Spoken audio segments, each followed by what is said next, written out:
5'4" senior number 7, Sophie Lindquist. 5'3" senior number 17, Tori Sealand. 5'2" sophomore, Mia Blair. 5'4" senior number 20, Rebecca Max. 5'3" senior number 22, Carly Fatum. 5'5" junior number 23, Morgan Beamer. 5'5" junior number 26, Mia Schoolman. 5'4" freshman number 27, Emily Cetrin. 5'4" senior number 28, Sarah Max. The goalkeeper, a 5'4" senior, Lauren Ketchum. Thunder are coached by Patrick Gilliam, assisted by Sarah Guerrera and Cesar Gomez. Now we ask that the entire stadium please rise and remove your caps for the playing of the national anthem.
Good afternoon, ladies and gentlemen, and welcome to the campus of Wheaton College and Joe Bean Stadium for today's homecoming women's soccer match featuring the visiting Blue Jays of Elmhurst University and the Wheaton College Thunder. Starting lineups have been announced. Fans are still filing in here to the stadium. Both teams just about ready to take the field. JP, what are you looking for in this conference matchup this afternoon? Thunder are coming out of a tie against North Central away. Considering the games they've lost in away games, that was a very important game for them, so they're coming in hopeful to win this game against an 0-10 Elmhurst. Certainly is an important one for both sides, as these two teams are looking for their first conference win of the season.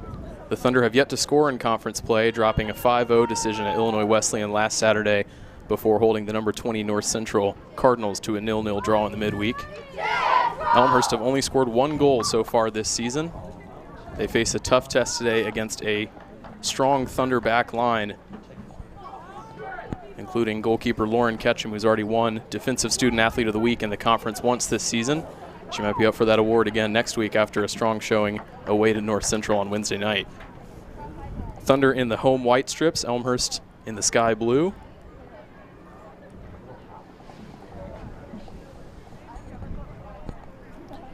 Wheaton have never lost to Elmhurst here in the history of the women's soccer program. Needless to say, this would be an upset if the Blue Jays can score an important conference win this afternoon. Wheaton will be looking to notch their first CCIW victory of the season in front of this home crowd. We apologize for the wind that you're picking up on the live stream. It is a breezy day here in the suburbs. Ball's trying to get away. The referee has corralled it. We're starting a little bit behind schedule this afternoon as both teams are still taking the field.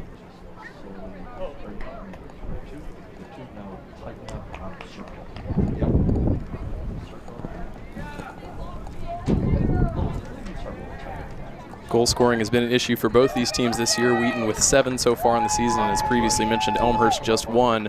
So low scoring would be a natural assumption for this kind of matchup, but you never quite know when it comes to CCIW women's soccer. Audrey Sexton in the center circle, ready to take the kickoff for the Thunder, and we are underway at Joe Bean Stadium. Tori Sealand with the initial ball up the wing. Elmhurst will get their first touches of the afternoon. Part of a home soccer doubleheader this evening here at Joe Bean Stadium. The men will also face Elmhurst this evening at 7 p.m. Wheaton has an interesting conference schedule this year. They started with 2 road matches. Today is the first of 4 consecutive home matches before they end the regular season with another pair of away trips.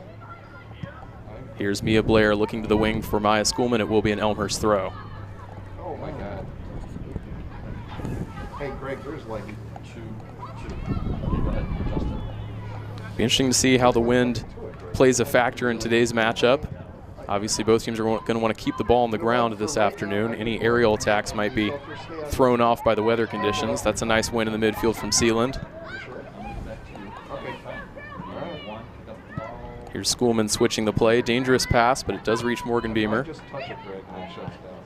Carly Fadum, who is plying her trade as a center back this season after playing in midfield for most of last year. That's a great long ball up the wing. Here's Emily Setron to run on to. Setron with a touch past her defender. She's got a look at goal here, and it's saved by Mackenzie Velchek. First sign of danger there for the Thunder offense. That's a great run by Setron on the left wing. Was able to cut in and get a shot off into the bottom left corner.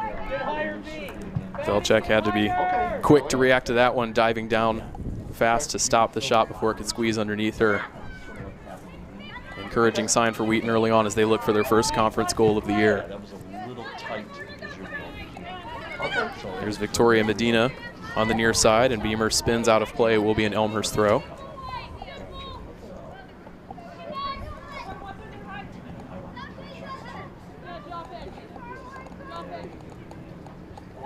As JP mentioned at the top of the broadcast, Elmhurst coming into this one with a record of 0-10. Wheaton with just 1 win on the year. That was a few weekends ago against John Carroll in the first match of the Bob Baptista Invitational. Wheaton have had an extraordinarily tough schedule, already playing 5 or 6 teams ranked in the top 20 of the National United Soccer Coaches poll. They'll be glad for a more favorable matchup here at home this afternoon.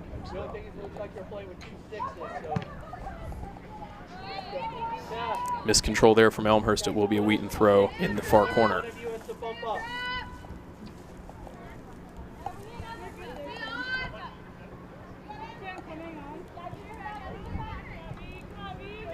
That's good job, B.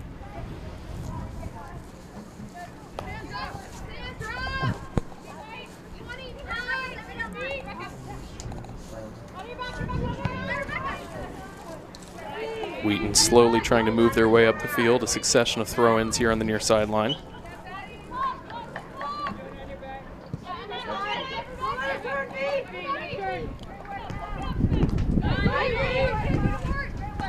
Here's Emily Setron near the midway line.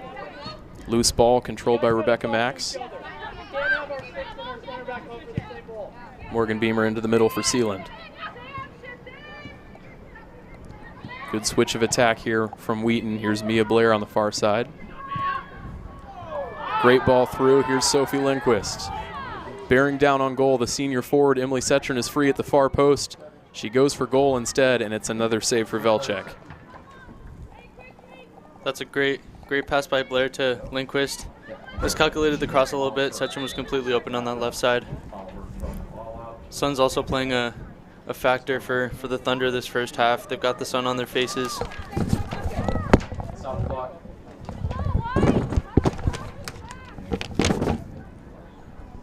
We have a shin guard change here for the Elmhurst goalkeeper. That's the reason for the stoppage of play, as she is assisted by a teammate, and it will be a yellow card. That's something you don't often see, especially in the first 5 minutes of the game. We are set to resume play here after the caution was issued.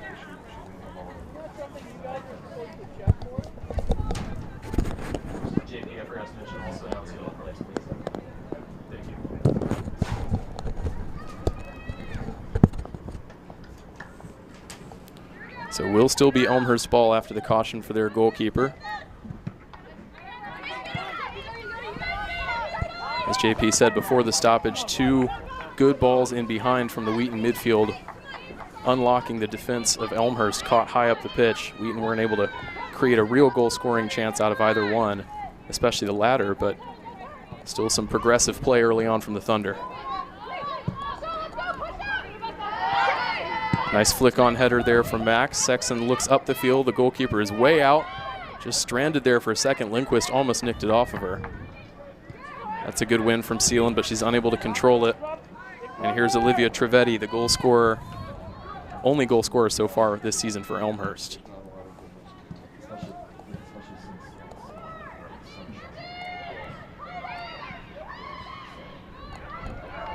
You may remember the Thunder hosted the Blue Jays for Senior Day last year in the CCIW Women's Soccer, and they cruised to a smooth 2-0 win over Elmhurst that day. They'll be looking for a similar result this afternoon. Here's Cetron.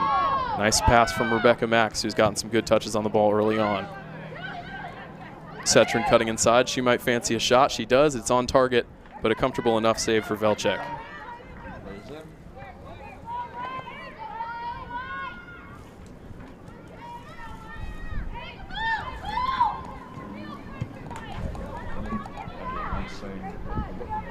Not the best clearance out of the back there from the Elmhurst goalkeeper, but the Blue Jays will keep the ball. That's a turnover there in the attacking third. Here's Emily Cetron once again with some room to run. Doesn't quite manage to get the shot off successfully. That was good defending from the Elmhurst back line. Medina tries to control it. She finds Trivedi. Beamer into the feet of Sexton. This is nice link-up play now for the Thunder. And you can see the idea there from Sealand. Referee elects to play on even though there was contact, and now he'll bring it back for a free kick. Rebecca Max just arriving a second late there on the goalkeeper.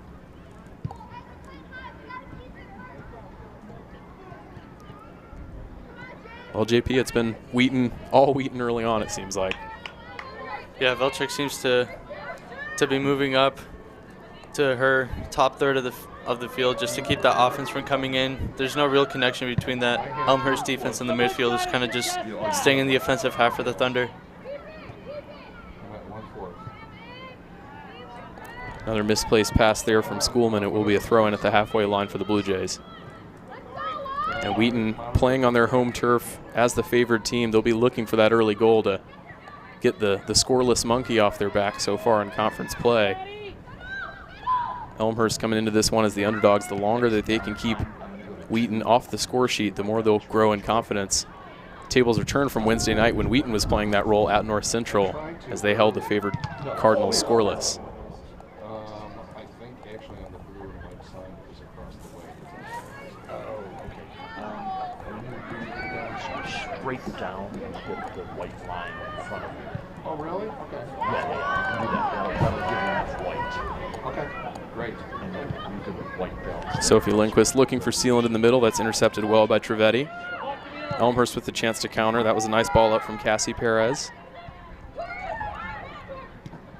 Sealand with a little slip ball through, but Elmhurst cuts it out. That is really well done. Decent look there from the Blue Jays, but that was a good read by Carly Fadum in the Wheaton back line.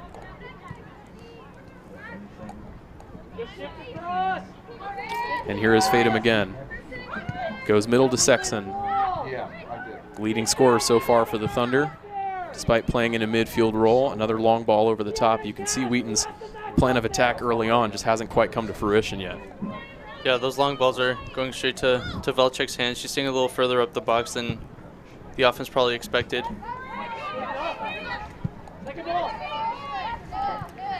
Beamer after a few bounces, and she will get the call. Some pushing there from the Elmhurst defender, and it will be a free kick for Wheaton around midfield.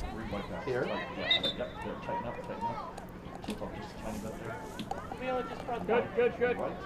I think. I don't think so. You tell me how it looks. Here's Schoolman and plenty of space on the far sideline.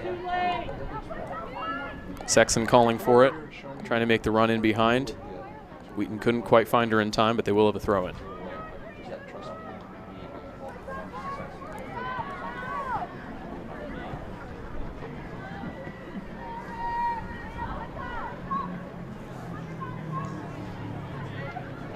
Here's Lindquist, good upper body strength, but then turns it over on the misplaced pass. Chance for Trivedi to lead the counterattack for Elmhurst, but it's a bad pass of her own, and it's back to the Thunder.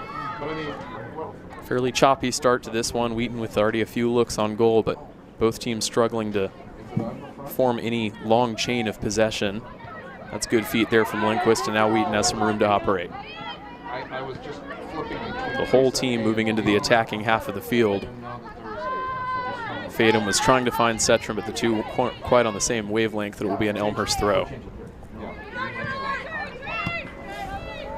I feel it. Yeah. Here's Rebecca Max, tries to beat her defender on the dribble, but that was well read by Samantha Johnson. Yeah, let's break, and then I'll go exactly where you said. Okay. Give and go between Fadum and Sexton. Sexton has it back.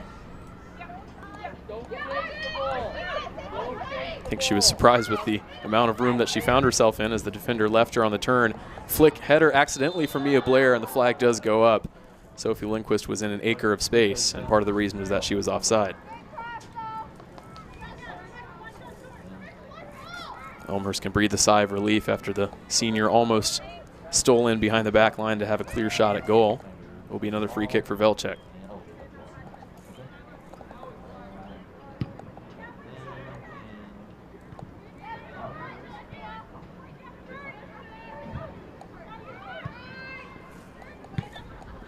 Go up high. High, Camila. Cut the center backs in half. There you go.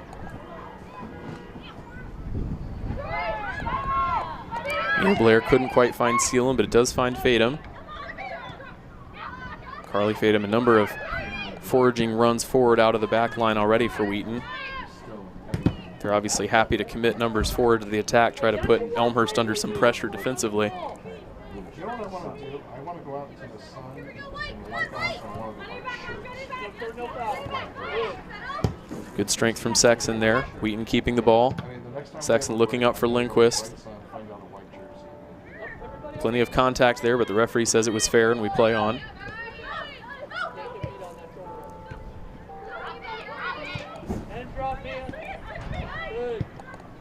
Fadum with another switch of play out to Schoolman. Here's Sarah Max. Long ball over the top, beautifully calculated there. Into the feet of Mia Blair running into the box. She'll turn and hold the ball up for a second before putting a cross in. It comes to Sexton. Can she get a shot away? Hasn't managed to yet, but great feet from the junior there before it's eventually poked out. There's Rebecca Max from long range, and it's wide for a goal kick. Elmhurst putting plenty of defensive numbers back in their own penalty area, not really allowing the Wheaton attackers much room to operate. Yeah, like we saw earlier in the season against John Carroll, Wheaton had about 15 shots on goal. This time they just seem to kind of struggle outside that box, get some shots off. There's so many bodies outside that 18 line. That's a great point. It does certainly feel like a replay of that match so far early on. John Carroll had very few attacking chances. Wheaton eventually ended up with a 1-0 win in that game thanks to a late goal from Sophie Lindquist. They'll be hoping to find the breakthrough earlier than that this time, but they'll take a win in any way it comes. And you have to give props to Elmhurst early on here for defending resolutely, only allowing Wheaton a couple of real chances at goal so far. There's Emily Setram dropping way back into the midfield to keep possession for Wheaton.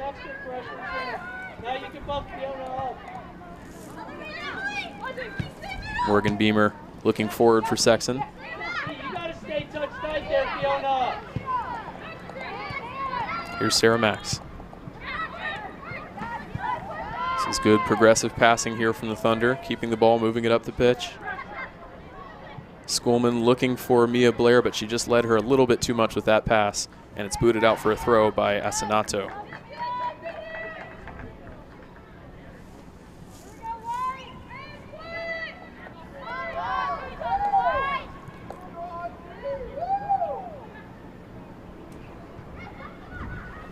Here's Schoolman looking to get a ball in, a good block on the far side. Head coach Patrick Gilliam emphasizing the importance of set pieces ahead of this matchup. He'll be hoping his team can fashion out some corner kick or free kick opportunities to try to use the height to their advantage. Misplaced pass there will be a goal kick for Elmhurst.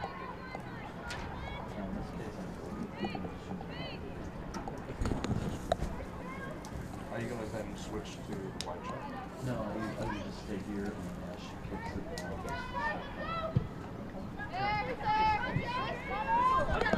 That's good enough pressure. Hold on, Eva. It's Some more physical play in the midfield there. Here's Trivedi trying to turn out of trouble. Couldn't quite find a teammate. Mia Blair with a nice one-touch pass up to Lindquist. The break is on for Wheaton. Lindquist running into the box, stood up well by her defender. That was physical but completely fair. Great play there from Elmhurst to get the ball out of danger. To anyone who may just be joining this live stream, 15 minutes played in the first half here at Joe Bean Stadium. Wheaton and Elmhurst women's soccer tied 0-0 in the first of a conference doubleheader between the Thunder and the Blue Jays this evening.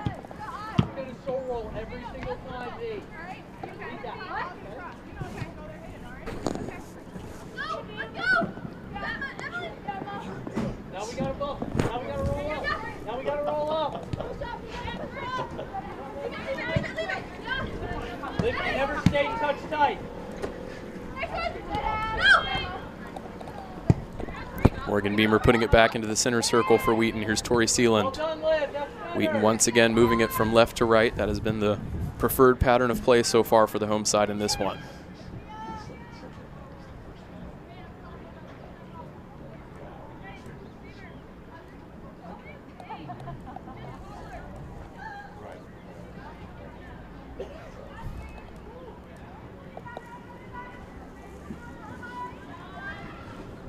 Audrey Sexton with her back to goal does well to turn out a play. She thought she won a corner there, but it will be a goal kick for Elmhurst. JP, in your opinion, what does Wheaton need to do here as this first half continues to try to break down this Elmhurst back line? Wheaton offense is just kind of struggling to get past that 18-yard line. They did put a heavy emphasis on attacks inside the penalty area in the last few games, but this game the Elmhurst defense has done well to keep them out of that box. They also seem to favor that right side, so Cetrin has been kept completely open, hasn't touched the ball as many times as she'd like to, but they definitely should look for more offensive and creative plays in order to get past that.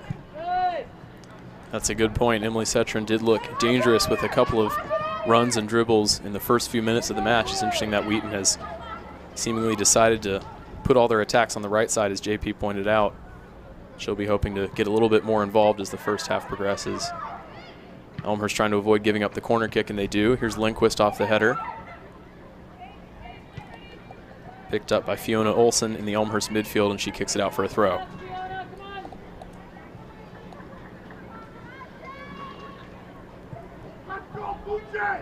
The play pretty much exclusively limited to the right side of the field right now, but Wheaton haven't been able to use that to their advantage and put any good services into the box so far. Here's Rebecca Max checking back to the ball. Sealand can't quite control it. Elmhurst with the potential opportunity to counter. That's good hold-up play from Rubio. And great defending by Schoolman. She and the whole Thunder defensive unit were immense in the 0-0 draw at North Central on Wednesday night. Thunder may have been disappointed not to edge a crucial road win, but when you're playing such a strong opponent away from home, you can always settle for a result like that. And it was particularly encouraging coming off the back of a heavy defeat at Illinois Wesleyan. Here's Emily Cetrin. Couldn't quite bring it under control to go at goal herself, but she does keep possession for the Wheaton. Nice dummy right there from Sexton. Here's Max. Great switch of play from Mia Blair, and the flag goes up. That had to be a tight decision. Home crowd doesn't like that one, but the assistant referee did have a great view of it.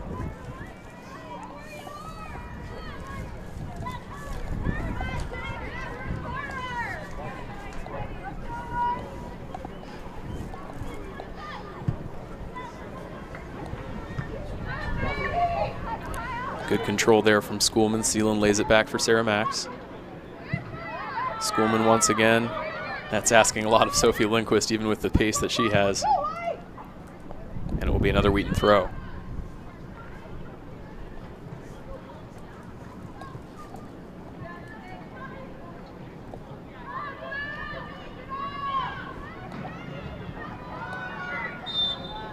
Lindquist couldn't quite bring that one under before it squirmed out of play. It will be a Blue Jays throw in now.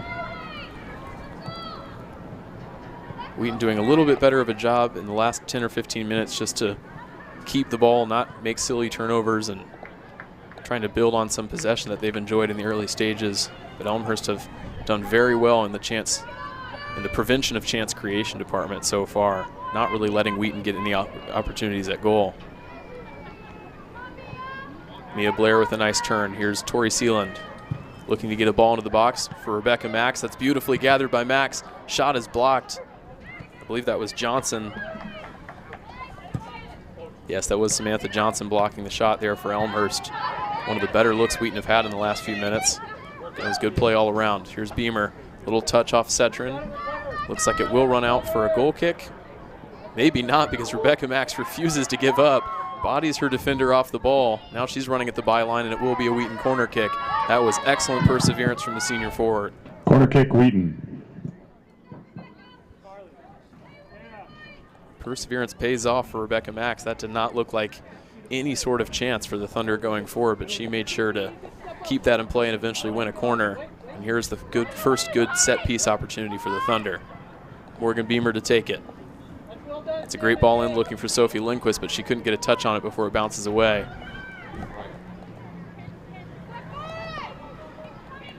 Shafia Badi launches the counterattack for Elmhurst, but it's short-lived as Carly Fadum snuffs that out.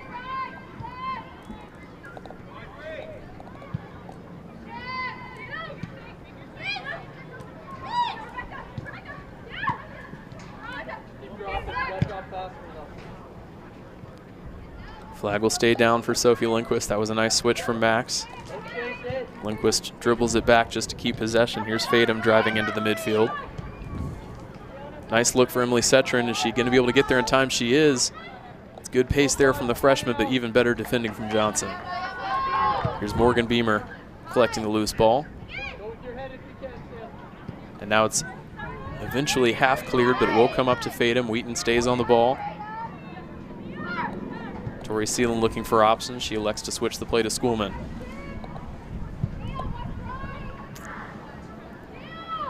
Mia Blair trying to keep this one in play, but it will dribble out for an Elmhurst goal kick.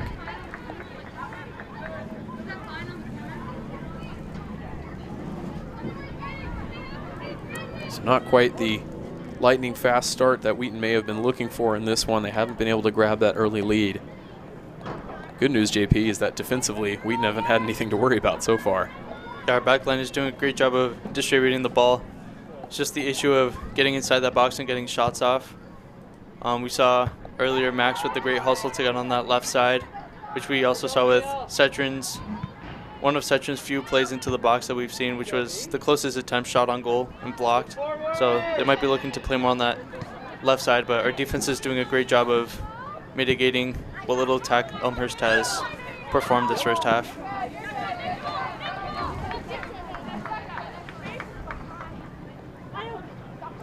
Yeah, the Wheaton midfield obviously playing their role in that too. They haven't quite won every battle in the middle of the field so far. Elmhurst doing well to get some important touches on the ball, but between the Wheaton midfield and the back line, they have snuffed out any potential threat on the counter for Elmhurst so far.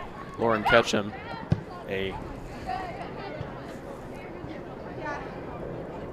really with nothing to do so far, the senior goalkeeper in this one. And she'll be hoping it stays that way. Here's Carly Fadum. Nice switch out to Mia Blair. Blair looking up the line for Sophie Lindquist. A little bit of a defensive miscue there, but good recovery speed from Mia Asinato. As we see Catherine Ashley here on the near side getting ready to check in for Wheaton as the game's first substitute. That's a great slip ball through for Sexton. Will she look for Rebecca Max in the middle? She will, but it's just too far for her teammate. It will come for Wheaton. Oh, a chance for Emily Cetrin at the back post, but she put it right at the goalkeeper. Wheaton's best look yet to take the lead. That was some great great play into the box. Rebecca Max missed that slide, but Cetrin was able to go in for that rebound. Just went straight to the goalkeeper, but definitely one of their better chances. Cetrin again with their second shot on goal. She'll be scratching her head wondering how she didn't bury that chance. Velchek breathing a sigh of relief in the Elmhurst goal. She was able to get a touch on it to take it away from Max, but it fell right to her opposite attacker. And Wheaton easily could be 1 or 2-0 up by this time.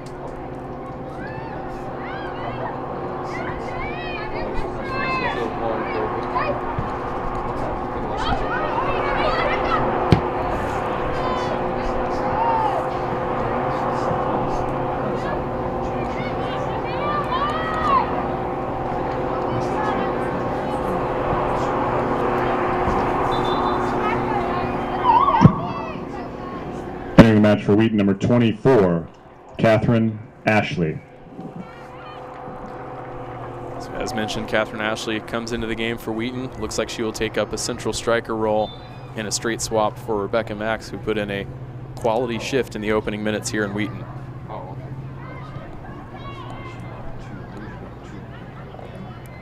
Catherine Ashley used to playing more on the wing, kind of in the role that Emily Setron has occupied for most of this season so far, but she'll be happy to play her part more centrally so far. And obviously there is some flexibility in that front line for Wheaton. We may see some swapping of positions. Here's Ashley with her first touches of the match. Can she fashion a chance for the Thunder? It's great shoulder defense right there from Asanato.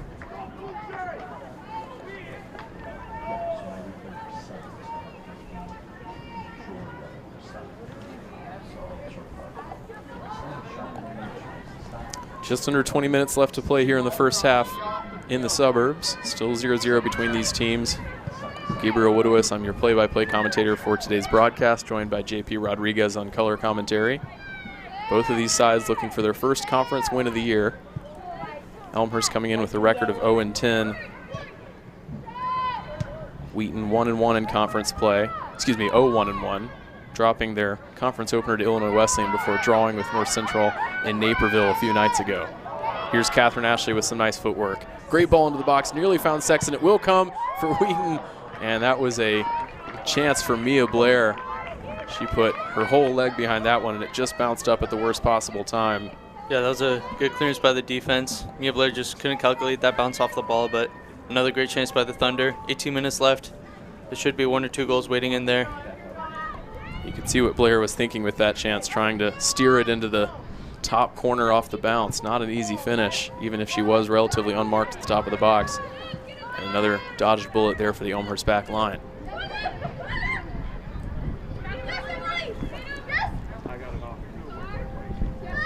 Good play by Setron there to force off her defender. It will be a throw-in for Wheaton.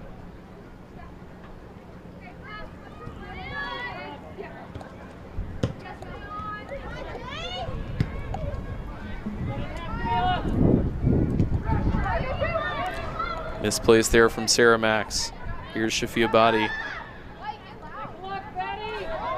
Great turn right there from the Elmhurst player going up against Schoolman.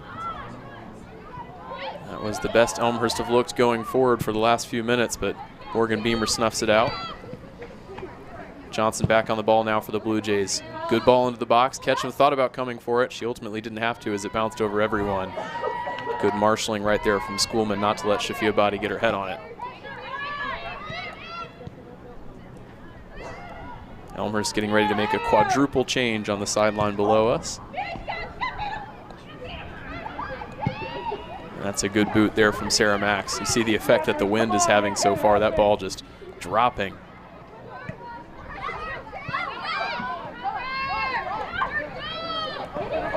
Catherine Ashley calling for it. Great ball from Morgan Beamer. Is Ashley onside? No, she is not. The flag goes up. It's the right idea from Wheaton. Ashley just jumped the gun just a little bit there. Although it was offsides, kind of exposed that Elmhurst defense. The back line was a little high up and just kept it a little too rigid, making a lot of space for those through passes. That's a good look by Beamer. Yeah, when you've got two outside backs that are so good on the ball as Wheaton do with Schoolman and Beamer, who are more than capable of distributing those long passes into dangerous areas, it makes sense that you kind of formulate your attack via the wings, as we see Setron with a nice run right there. But Wheaton have also had plenty of success through the middle so far, driving through the heart of the Elmhurst defense. Here's Mia Blair up for Ashley. Flag stays down this time. Ashley wraps her body around the ball. Did it come back off of her last? It did, and it will be a goal kick. Name the match for Elmhurst. Number 1, Alexia Vrangis. Number 3, Hara Ganta. Number 8, Jennifer Guerrero. Number 13, Madison Rivera. And in for the Thunder, number 11, Shay Monterre. So 5 changes between the two sides, 4 of them for Elmhurst taking the field now as we get our first big dose of squad rotation from either side. Shay Monterre into the game for the Thunder.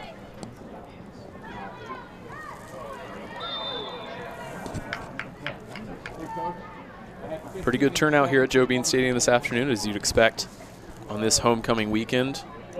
The Wheaton Thunder football team rolling to a dominant victory over Elmhurst so far, followed by a men's soccer match tonight.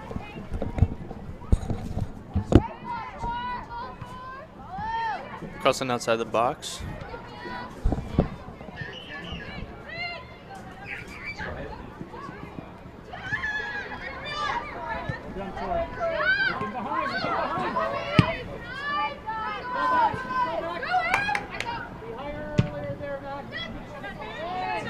Ball strike, no. Come on, step through! Come on, Lex!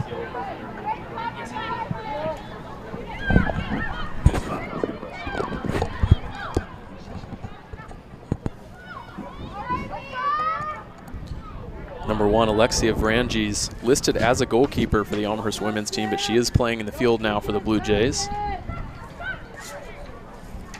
We'll see what she can add to the Elmhurst lineup. Here's number 3, Ganta, on the ball for Elmhurst, but it will go out for a Wheaton throw.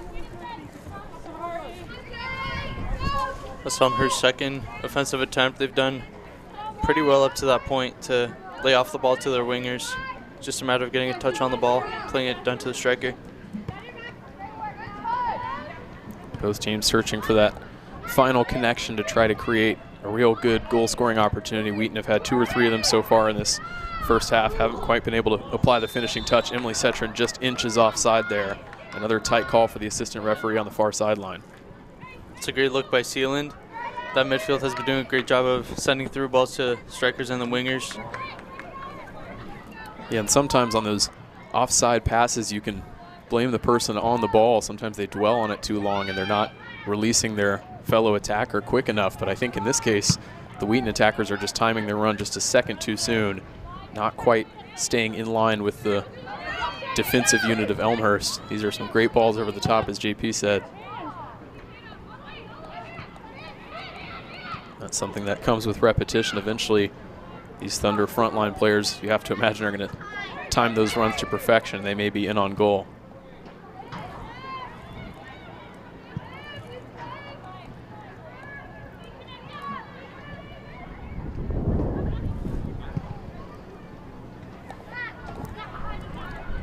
Here's Audrey Sexton, little inadvertent touch off a defender there, comes for Ashley and now for Setrin. Mia Blair will pick up the loose ball. Touches it past her defender. Can she keep it in play? She can. That's great speed there from the midfielder. Good on-ball ability, as we're used to seeing from her. Looked for Monteer on the far side of the box. Couldn't quite find her with the pass. That's a 50-50 ball win there for Wheaton. Here's Sealand, turning out of trouble very well right there. Great ball down the wing for Beamer. Can she look to get a pass into the box for the Thunder? Running out of real estate. She does manage to get across, but that's well read by Velchek.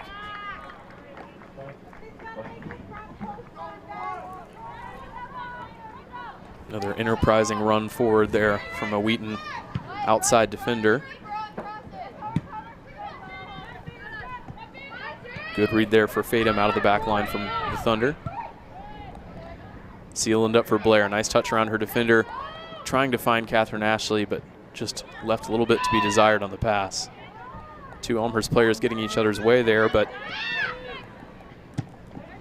Hera Ganta does turn out of it. But it's back with Wheaton now. Audrey Sexton looking for Setrin. Plenty of work to do on the run, and she is able to force a throw-in for the Thunder.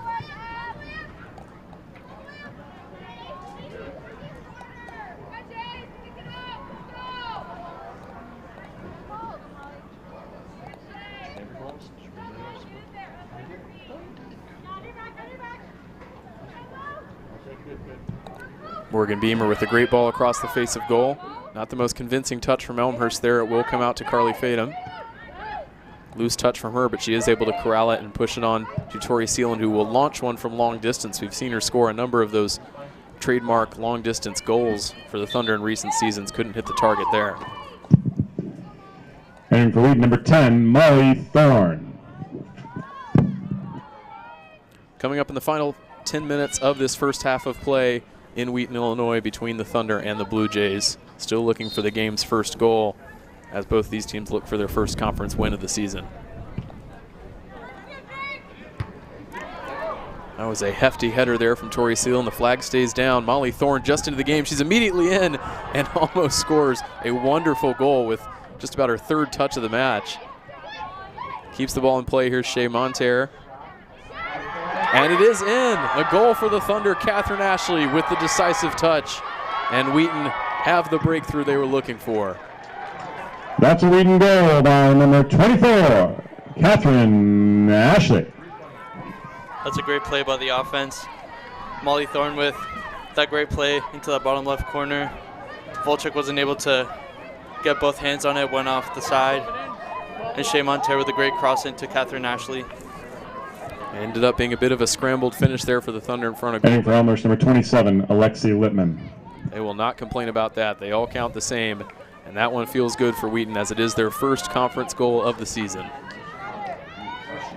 Catherine Ashley making an impact off the bench for the Wheaton front line, and the home side leads 1-0 in the final 10 minutes of the first half.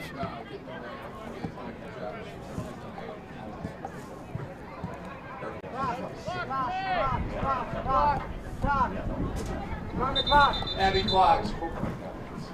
At some point. 9:35.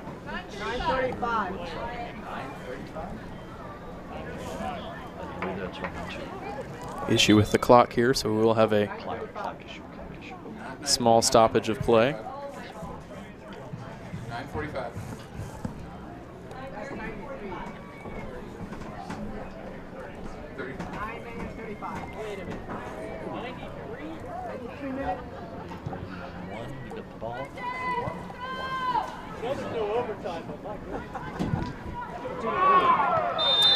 That was a heavy challenge on the far side. Schoolman drawing the free kick for Wheaton. Good to see her back up on her feet.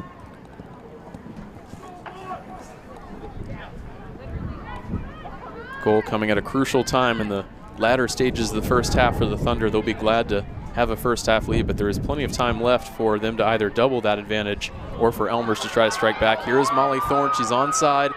Thorne running into the box. Will she try to cut it across goal? She was looking for Monterre at the back post. Wheaton corner kick. That's a great ball again from Mia Blair. She's been sending great through balls to Sophie Lindquist, now Molly Thorne, from that right side, creating a lot of chances. And Morgan Beamer, the left back, will cross the field to take this corner kick once again for Wheaton. Audrey Sexton in acres of space. She's got both her hands up. They elect to go short. Comes to Tori Seeland. Hits it first time, and that is a beauty.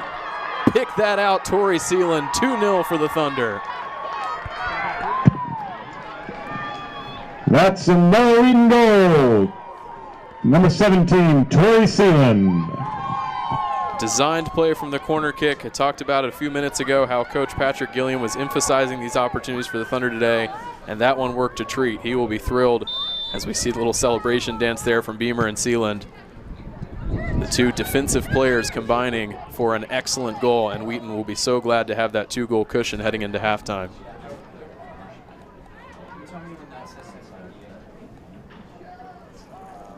No stopping that one, JP. No, Tori Seeland was completely open in the middle of that box, and her reputation with long shots carried into inside the 18. Super dangerous shot.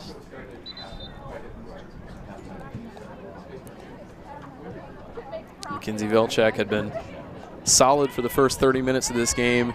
She might be a little bit disappointed in the way that that first goal materialized for Wheaton, ultimately kind of scooped into an empty net by Catherine Ashley, but there was nothing she could do about that one. That one, second one, credit goes fully to Tori Seeland for an absolute perler.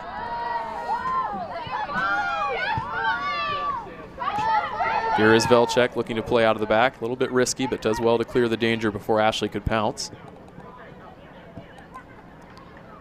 Just 2 minutes before that goal, Tori Seeland had the long-range look. She couldn't hit the target. She was determined not to make that same mistake again. Hey, Paul Grog, you need to be off the field. Thank you.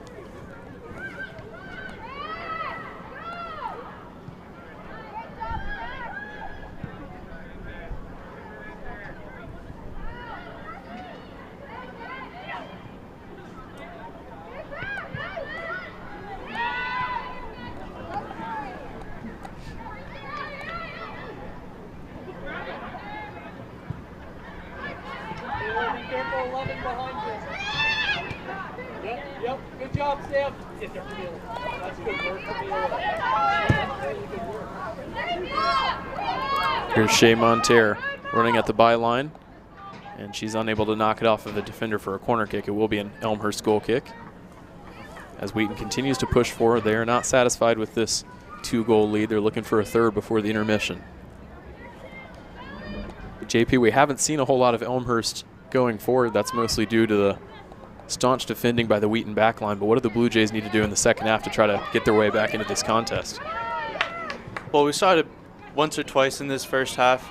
Just good play between the striker, holding striker in their midfield. They got pretty close to goal.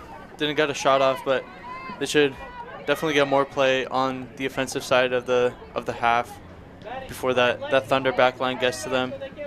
Thunder backline is so solid, though. You have to wonder if the Blue Jays are looking for a goal or just looking to prevent getting scored on anymore.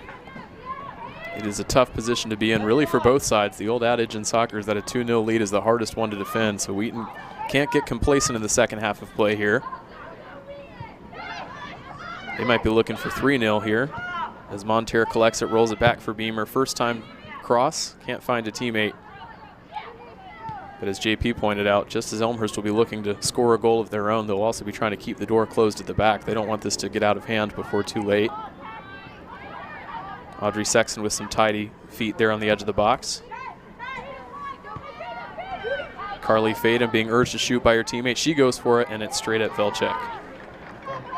Final 5 minutes of the first half of play here at Joe Bean Stadium. The Thunder leading Elmhurst 2-0 in this conference matchup.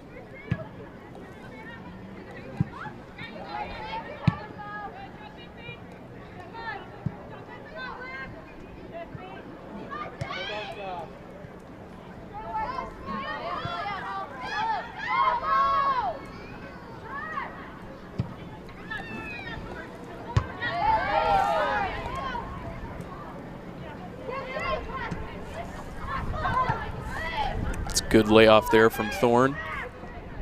Here's Sexton in a wide position for Wheaton. Driving the byline, manages to keep it in play, doesn't quite reach Sealand in time, or excuse me, Monterre in time. Here's Morgan Beamer. Dances around her defender. Comes out to Monterre, she'll try a look at goal. A little touch off the knee of Mia Blair, and Velchek will gather.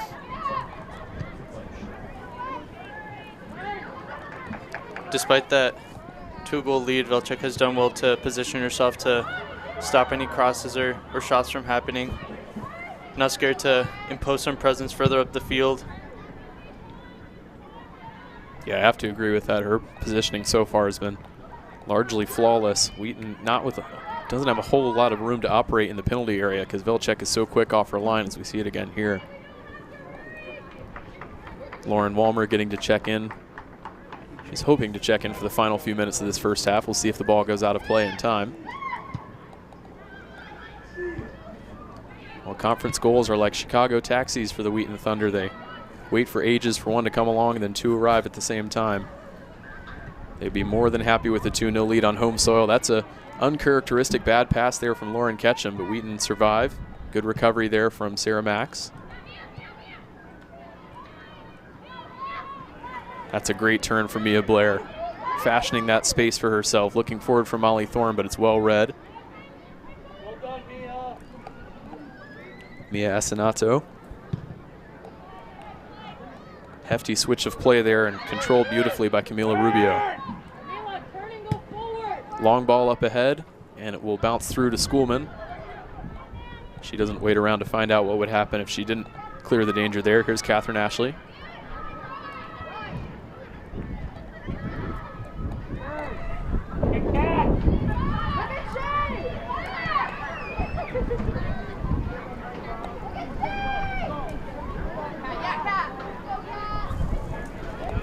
Ashley looking for the ball across goal. That was presumably a cross, looking for Monterre, who will be out for a goal kick.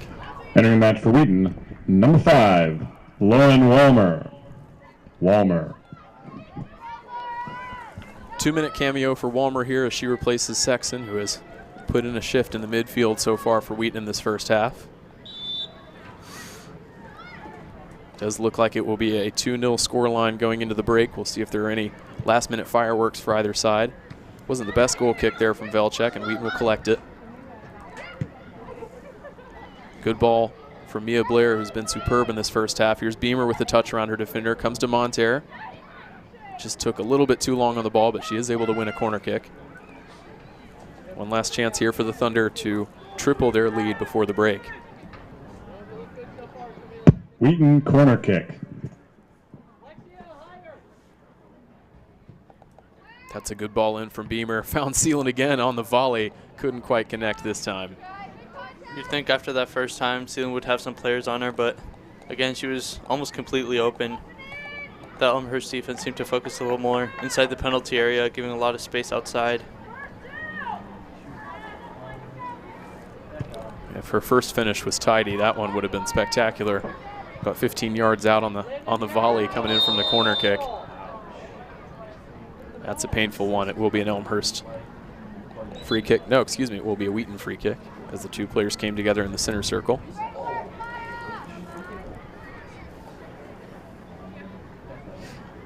Final seconds ticking off the clock here at Joe Bean Stadium. Looks like it will be a 2-0 lead for the Thunder at halftime after a convincing first half display against the Elmhurst Blue Jays.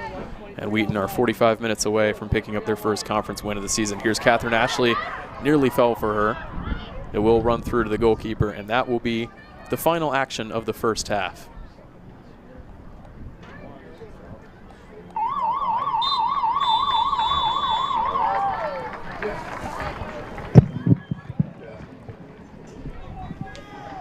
At the half, Wheaton leads Elmhurst 2-0.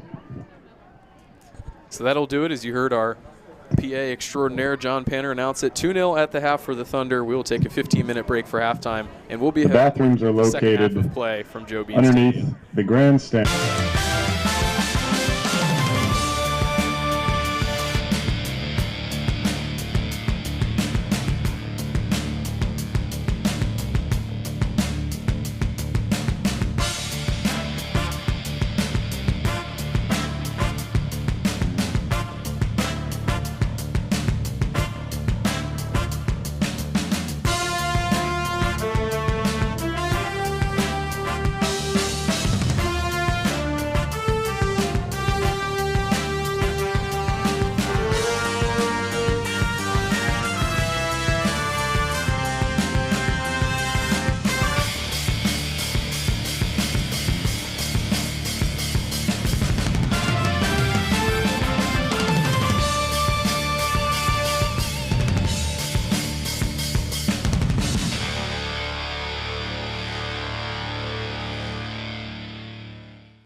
Welcome to Wheaton College Graduate School.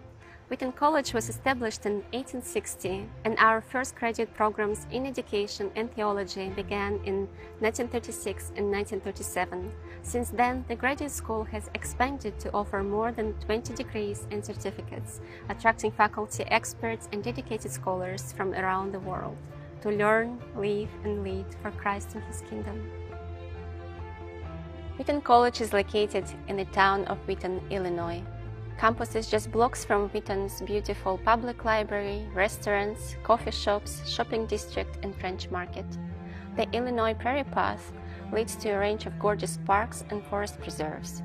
To check out one of America's most famous cities, just hop on the train and head straight to downtown Chicago, a 45-minute trip.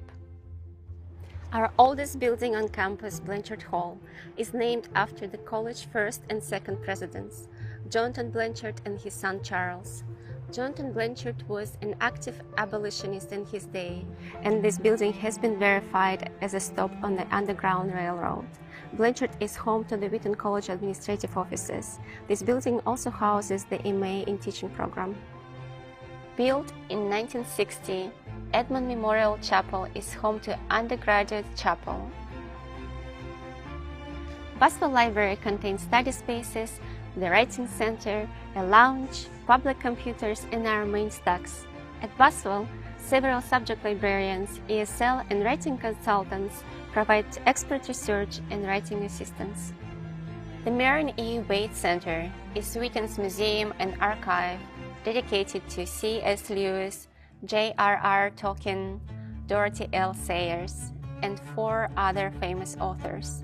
Here, grad students conduct in-depth original research or simply browse through the many artifacts and reading room resources.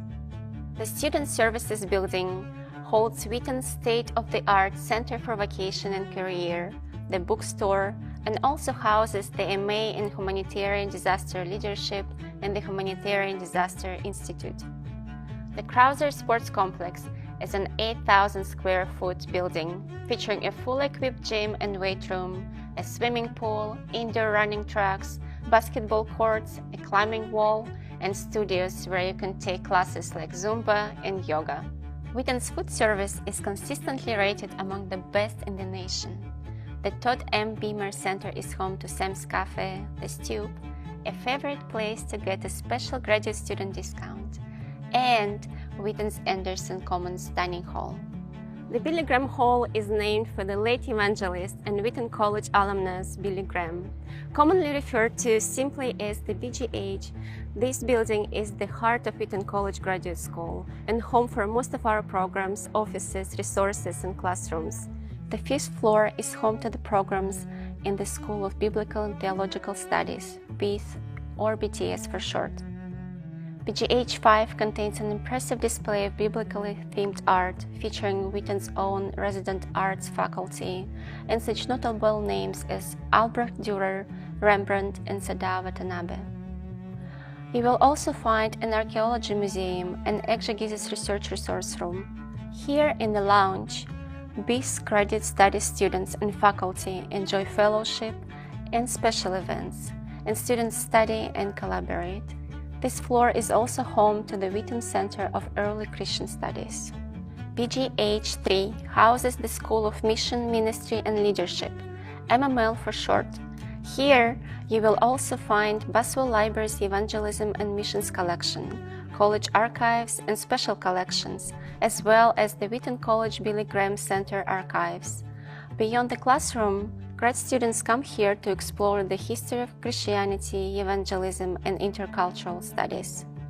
The School of Psychology, Counseling, and Family Therapy, PCFT for short, is located on the mezzanine floor of Billy Graham Hall. On this floor, there are offices, classrooms, a resource library, 2-way observation rooms for practicum training, and research labs. Around the corner from the BGH, our new Center for Family and Relational Health provides our marriage and family therapy students with practical on-site training. The 2nd floor is home to the newly renovated Graduate School Commons. This area is where you'll find most grad student resources. Grad students use the 2nd floor lounge to share meals, fellowship, and study. Here you'll find MA in Higher Education and Student Development program. You'll also find the Department of Applied Linguistics and Intercultural Education, home to the MA in TESOL and Intercultural Studies, and Wheaton's Institute for Cross-Cultural Training. This is Barrows Auditorium, where many of our larger events, conferences, and graduate chapel are held. As you enter Barrows, you can't help but stop and admire this beautiful mosaic, the Luminous One, made in 2017 by Wheaton students and faculty. Part of Wheaton that you won't find here in Illinois is Honey Rock, Wheaton's outdoor center for leadership development located in Wisconsin. The MA in Outdoor and Adventure Leadership is taught at Honey Rock, enabling students to serve as graduate assistants in elite programming, camps, and retreats.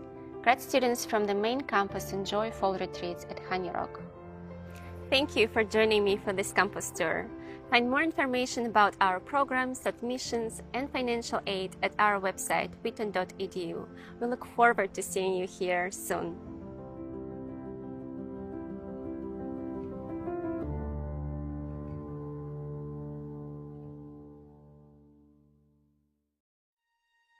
The mission of the Wheaton College Graduate School is to form servant scholars and leaders through exceptional graduate programs for Christ and His kingdom. Praise God, at Wheaton you don't have to choose between excellence in academics and praxis and leadership on the one hand, and a deep commitment to serving Christ in the church and in society. No, we wed those two commitments together. We've been doing that for more than 80 years. Our faculty and students and alumni embodying humble leadership and servant scholarship, often at the highest levels of the academy to the farthest reaches of the world.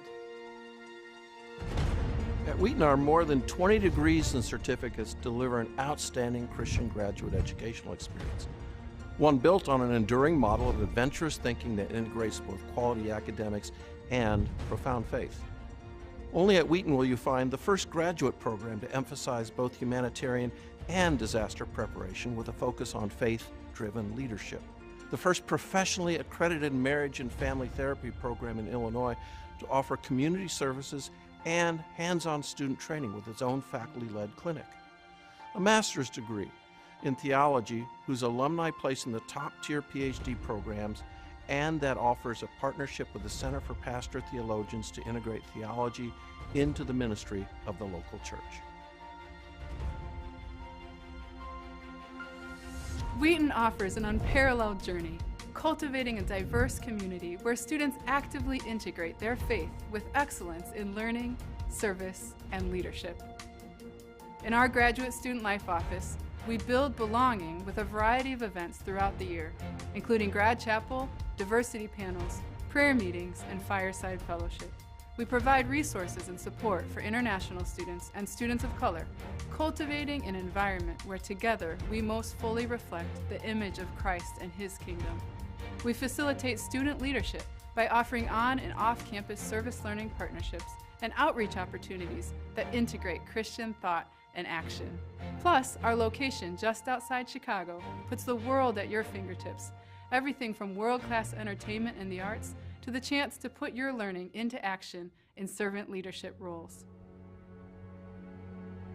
In the midst of a global pandemic that emptied our own classrooms for half a semester, faculty and graduate students in our Humanitarian Disaster Institute provided research, events, and resources that reached over 603 million people. At the Honey Rock Center for Leadership Development, located in the Northwoods, Wisconsin, graduate students in our Masters in Outdoor and Adventure Leadership program learned and led experientially as they develop and manage outdoor discipleship programs that impact the lives of hundreds of children, youth, and college students every year. As faculty in the graduate school, we seek to model servant scholarship as we mentor our students. For me, integrating exegesis, theology, and African-American biblical interpretation is just as relevant to my ministry as a clergy person as it is to my popular and academic writing. You'll find this pattern with all my colleagues at Wheaton, a commitment to service, ministry, and serious academic scholarship. These are just a few examples of total excellence at Wheaton, inviting students into the research, leadership, and ministry of our academic centers, research labs, programs, institutes, and applying the thoughtful leadership of the academy to the real-world context. So, what does a typical Wheaton College graduate student look like? They come in all shapes and sizes from all places in the world with all kinds of different callings. People like Stephen Bauman, who was the head of World Relief, like Mark Yarhouse, who's doing so much to help us understand human sexuality, like Christine Kane, the Australian evangelist, or like Robert Sityo from Uganda, a remarkable man who with his wife adopted 18 children and sensed God's call to come to Wheaton College to finish his preparation for a ministry of evangelism in his home country. people of remarkable faith, commitment, and a deep sense of passion to do the work of Christ in the world. Our hope is that one day soon you will join them.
All right, welcome back to the second half of Wheaton versus Elmhurst. The score is 2-0 Wheaton after seemingly uneventful first half turned into a scoring fest for Tori Seeland and Catherine Ashley. The Wheaton are looking to hold this lead in the second half, potentially look for more goals, and the Elmhurst, which has not won a game yet, 0-10, is looking to equalize or win this game.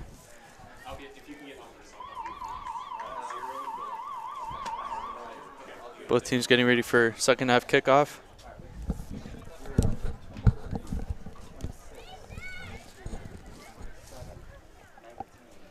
Thank you, JP, for that beautiful introduction to the start of the second half.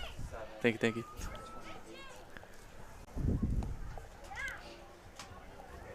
Elmhurst in their team huddle, halfway into their half of the field as they did before the start of the first half. We were just about set to begin play here in the second 45 at Joe Bean Stadium. Gabriel Woodowis on play-by-play, JP Rodriguez on color commentary this evening. JP will stick around color commentary for this evening's match between the Wheaton and Elmhurst men's teams. Jacob Fatma coming in on play-by-play for that one. Be sure to stick around. You won't want to miss what should be a competitive and quality matchup between the two neighboring schools this evening on the men's side. Elmhurst with an early ball forward. Lauren Ketchum gathers. Lauren Ketchum was a virtual bystander in that first half. Very little to do in the Wheaton net. She'll be hoping that remains the case for the rest of this one as the Thunder look to wrap up their first conference win of the season. Head coach Patrick Gilliam, less than 45 minutes now from earning his first conference win as Wheaton head coach.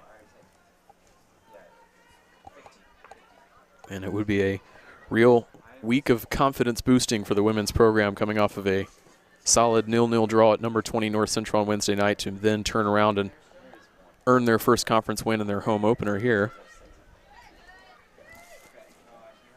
Still have a couple of tricky matchups in conference play ahead of them, but definitely, at least on paper, their two hardest matches now behind them with road trips to Illinois Wesleyan and North Central in the bag. Here's Rebecca Max on to chase the ball. She will keep it in play. Tries to win a corner kick and does.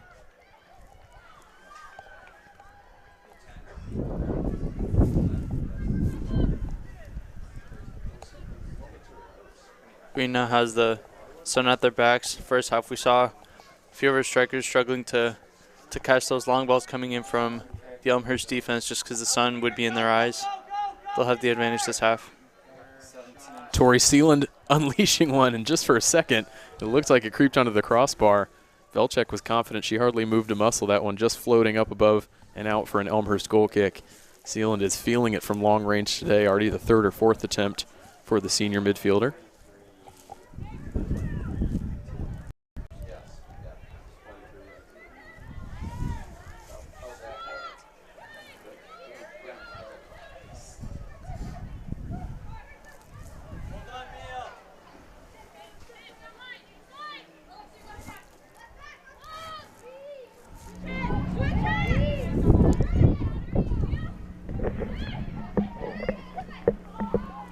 more attacking play by the Thunder.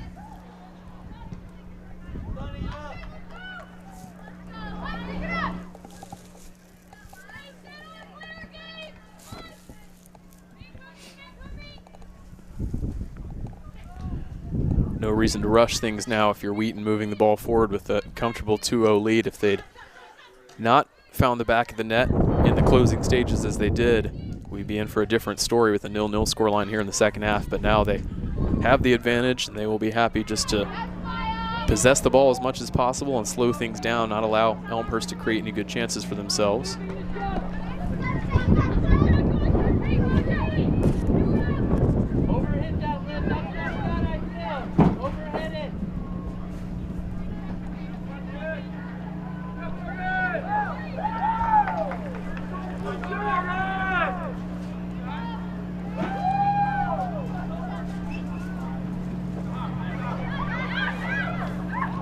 Here's Rebecca Max with some more clever hold-up play in the center forward position, but the pass was just too long for the combination of Lindquist and Cetrin.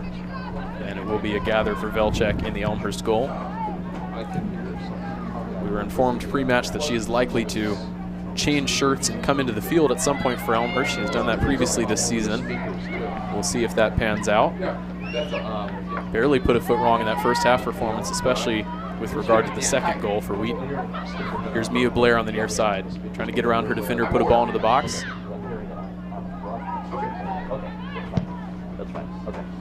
Here's Maya Schoolman. Did it cross the line? The answer is no. Velchek backpedaling and just manages to keep that out. Not sure if she was actually going for goal. It kind of looked like she hit it like a cross. Maya Schoolman, if she was, she hit it perfectly. That was nearly a wonder goal there from the outside back. That was an impressive save nonetheless. The sun was in her eyes and she was able to calculate that, catch it right under the crossbar. That's a great point. That was good adjustment there from Velchek. Nearly caught out, but did well with the sun in her eyes, as JP said, and Elmhurst were literally inches away from falling behind 3-0.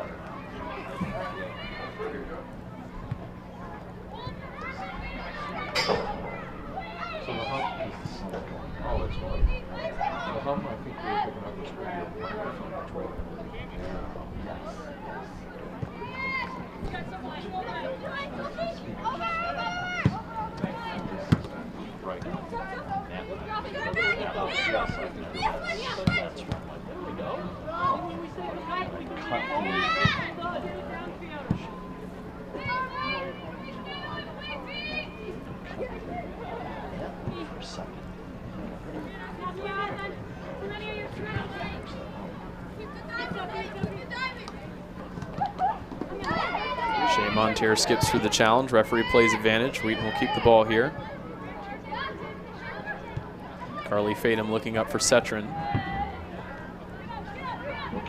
Morgan Beamer going 1v1, dances around her defender beautifully. It's a good push forward here from the Thunder. It will squeeze through for Sealand. Looking for Lindquist, doesn't quite fall to her. It will fall for Monteiro. Can she get a shot away? Elects to lay it off to Blair instead. Great ball across goal, but some heads-up defending there from Elmhurst to clear the danger. Some smooth forward passing and movement so far in the second half from Wheaton. Schoolman does well to keep it in. It's on for Sophie Lindquist to chase. Flag will stay down. Lindquist driving in and wins a corner kick.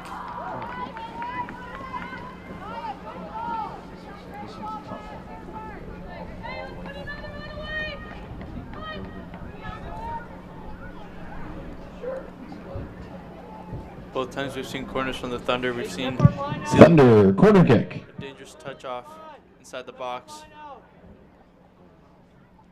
Unsurprisingly, it is Morgan Beamer to take it once again for Wheaton.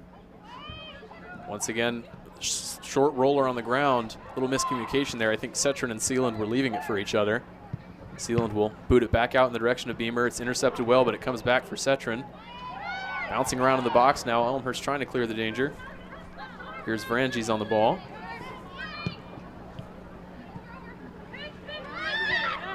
Picked up by Rubio, moved on well. It's a good spot by Cetrin and great physicality there from Max to win it back for the Thunder.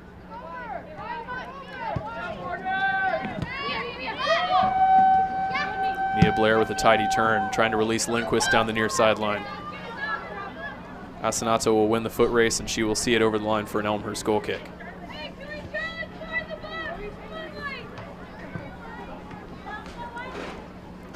Next up for the Thunder is a home match against Carroll next Wednesday night. They'll be back here a week from now to take on Carthage in their senior day match. Then one more home conference match for the Thunder the following Wednesday, and they end with back-to-back road trips in conference play.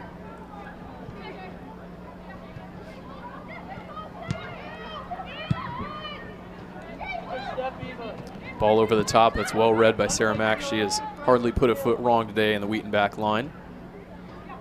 As we see the Elmhurst men's team begin to file into Joe Bean Stadium as they prepare for their 7 p.m. showdown with the hosting Thunder.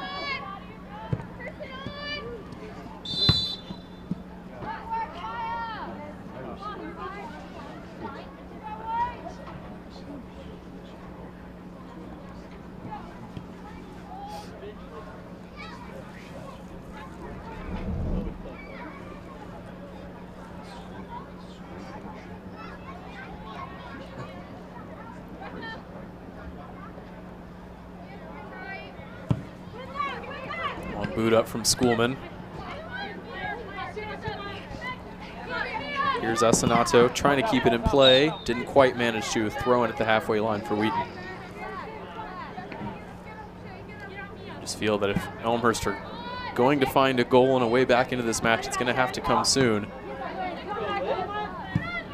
Wheaton feeling confident defensively. Lauren Ketchum has stated previously has barely had a thing to do so far in the Thunder net.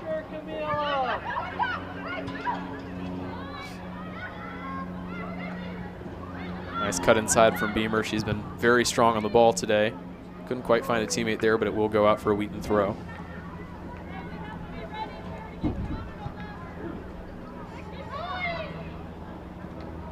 JP, it seems like, at least so far in the second half, Wheaton have taken your advice and started to attack down the left side a little bit more.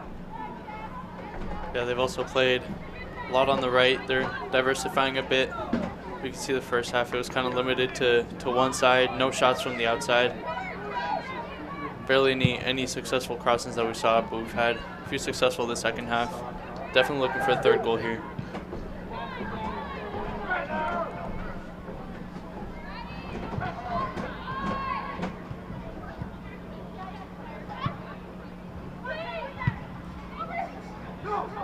Ball over the top, just a momentary bit of hesitation there from the Wheaton back line as Sarah Max and Lauren Ketchum share a laugh with each other as Ketchum comes out to gather it. No room for panic, though, from the defensive unit for the Thunder.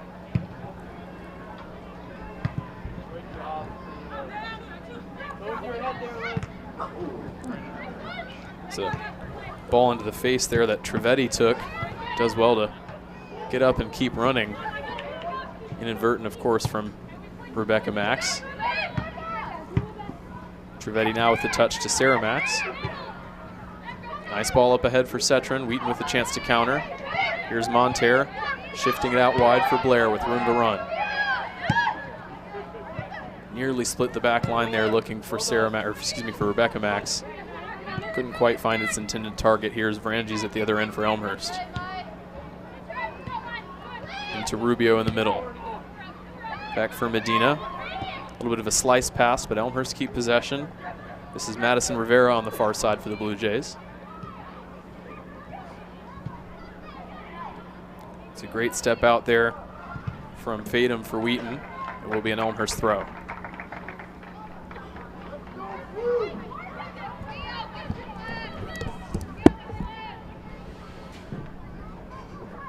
You changed the scoreboard to period 2.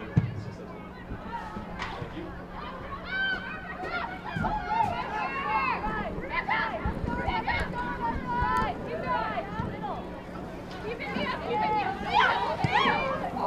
Sophie Lindquist once again just a little bit offside. You can sense the senior's frustration. It's not the first time she's been in that position today.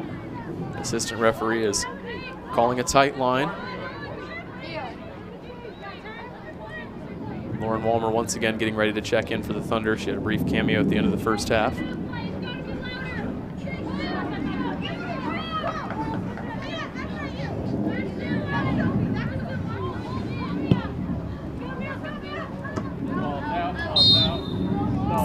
ball did cross the line. It will be a throw in for Wheaton and a chance for the Thunder to sub. Entering the game for Wheaton, number 5, Lauren Walmer.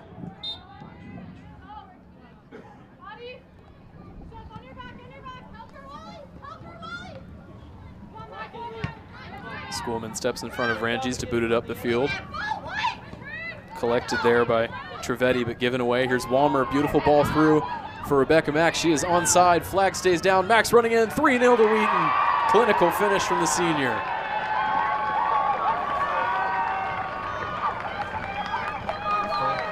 That's a great play by substitute Walmer. She was able to walk in and within 20 seconds just get an assist from that.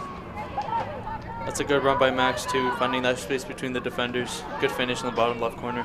Instant impact from Walmer coming off the bench. We saw it from Ashley in the first half, coming on and scoring the goal. This time it's Walmer turning provider, and Rebecca Max, predatory, running right into the box, eye to eyeball with the goalkeeper, and slipping it in.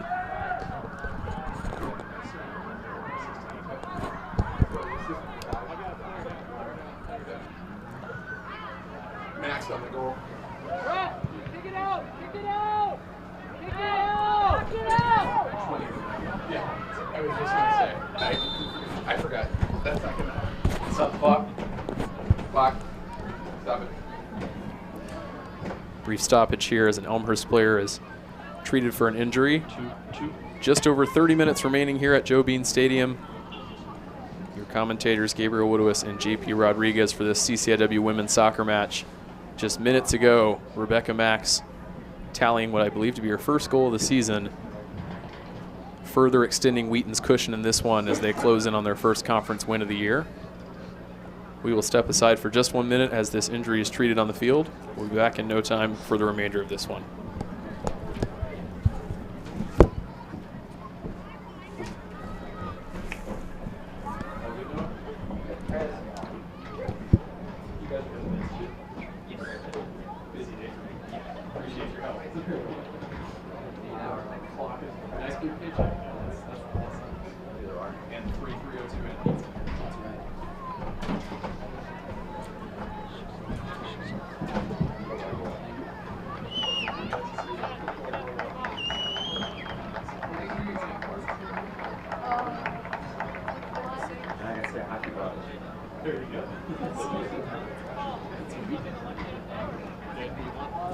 I don't think you can now. Only one sub goes in right now. Yeah, Cass. I know it looks great, but 25 Entering for Elmhurst, number 25, Cassie Perez.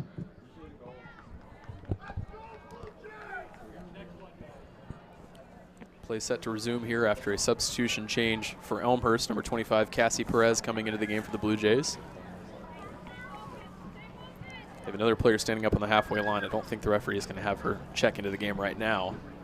So I have to wait for the next stoppage for that change.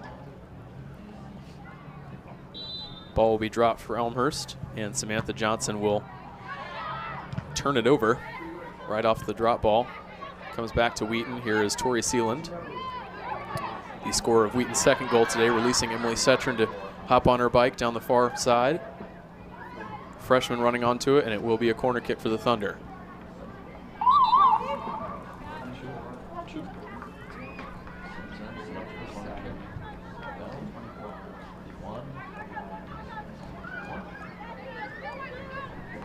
Entering for Wheaton, number 24, Catherine Ashley.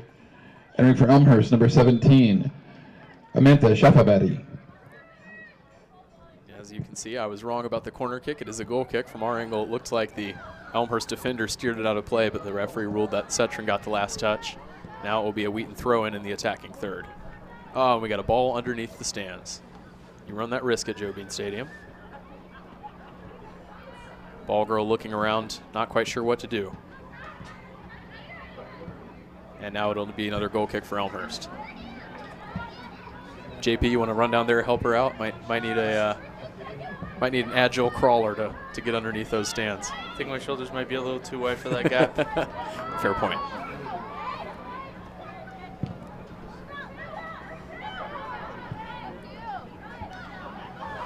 Final 30 minutes of play in this CCIW women's soccer match.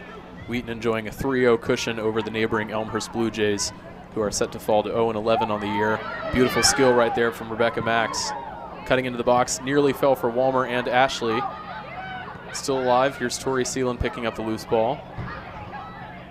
Dancing around a couple of Blue Jays defenders, back out for Beamer. Decides against lofting one into the box, rolls it back for Cetrin. Trying to find Sarah Max in the middle, but wasn't the best placed pass. Left Max a little bit stranded defensively. She's now having to recover. Chance for Elmhurst to counter. The ball is over the head of Samantha Johnson, and it will be a Wheaton throw-in. Checking into the game for Wheaton, number 18, Layla Parente. Layla Parente getting her first run out of the evening, checking in for Rebecca Max. Plenty of rotation from head coach Patrick Gilliam tonight, making sure a lot of different Wheaton players see minutes in this one. They are into the thick of the conference schedule now, games every 3 days, every 3 to 4 days, having to keep legs loose, making sure those injuries don't pile up. Wheaton obviously were seriously bitten by the injury bug last season. They'll be hoping to avoid that same bad luck streak as conference play continues in 2022. Here's Emily Cetrin launching the counter for Wheaton. She switches play, nearly finds Ashley. It will come for Walmer here. That's a good leave from Monteer to make sure Wheaton was still onside. That was Parente immediately into the game running onto it. She nearly became the third Wheaton substitute to have an immediate impact today. That was a good through ball by Walmer. Almost found the striker offside, but Layla Parente was able to find that far side and get a shot off. Heads up play from both Walmer and Monteer there just to make sure that pass didn't result in an offside call against Wheaton. Lauren Walmer has only been on the field for about 12 minutes of play today, but she is pulling the strings from the attacking midfield position. The ball eventually runs out of play, and it will be a Blue Jays goal kick.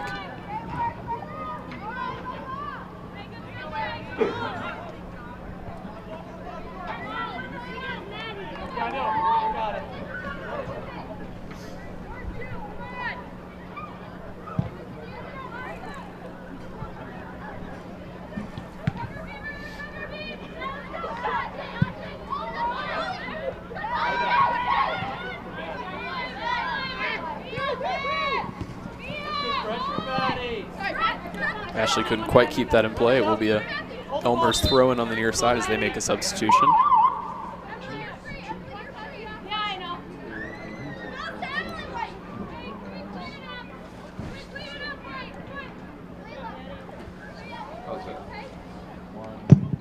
Checking in for Elmhurst, number 2, Diana Flores.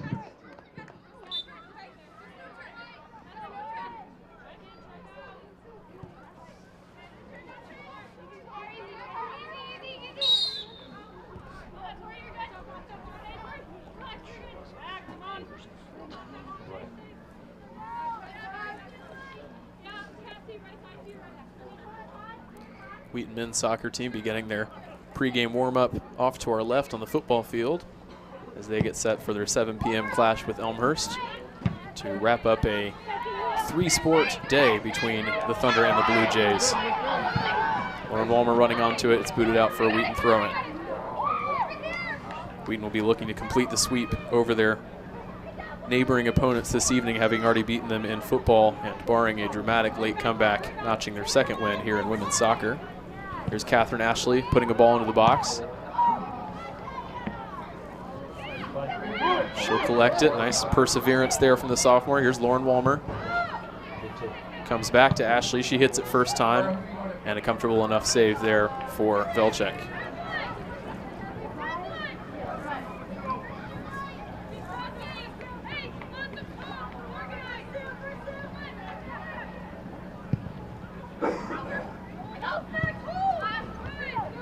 Maya Schoolman doing well to be the first one to that ball.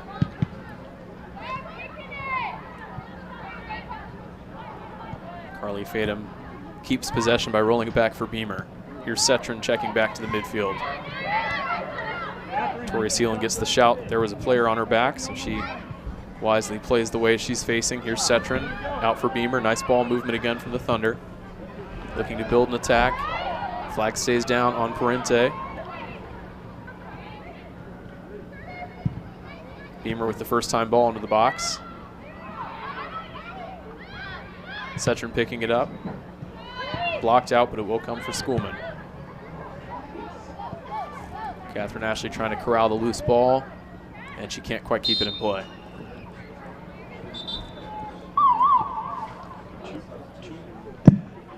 Checking in for the Blue Jays, number 3, Hara Ganta.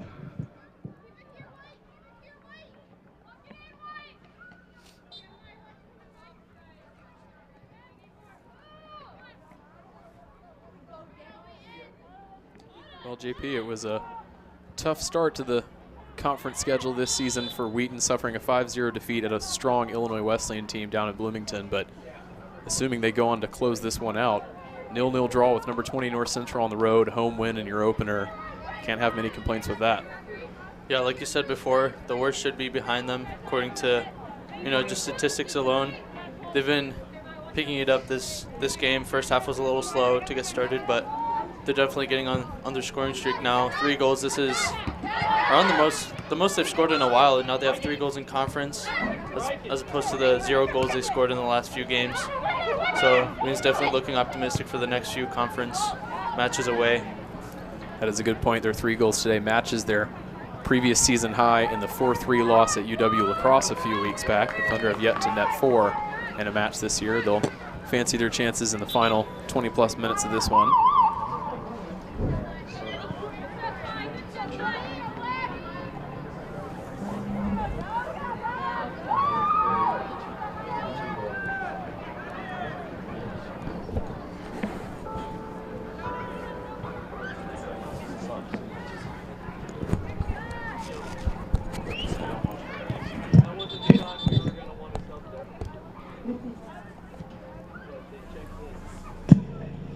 For Wheaton, number 13, Danny Nishiyama. In for Elmhurst, in goal, number 27, Alexei Littman. As you heard the PA announcer there, first run out in the game for 2 players. Elmhurst making a goalkeeper change with Alexei Littman coming in to replace Mackenzie Velchek. And Danny Nishiyama seeing the field for the first time for Wheaton today.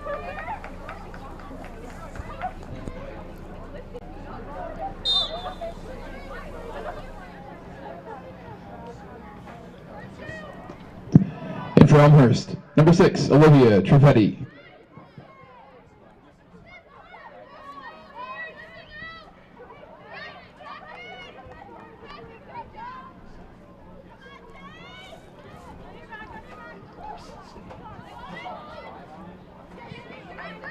Thunder have stayed in this offensive half for the past 15 minutes, 10 to 15 minutes. Elmhurst is just barely holding on defensively, but Thunder hasn't been able to score one for 4-0 yet.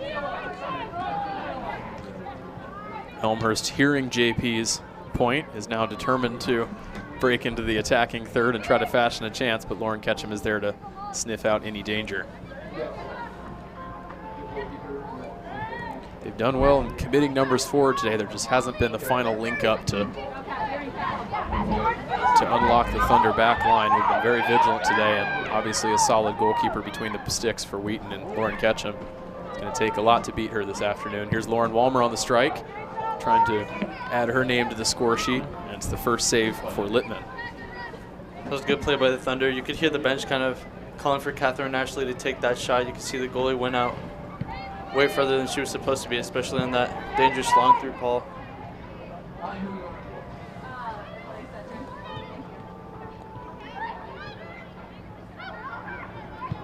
Morgan Beamer finding Sealand in the middle of the field. Rolling it through for Setron. That's a nice touch. Setron in on goal. Can the freshman put her name in the score sheet? Not quite. That was a good recovery run right there defensively.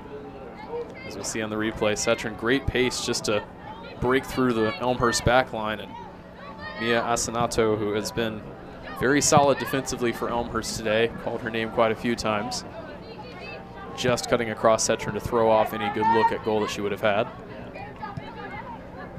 Setron playing more in the midfield in the second half as we see another nice pass from Walmer. Here's Parente on the left side. Can she keep it in? Not quite.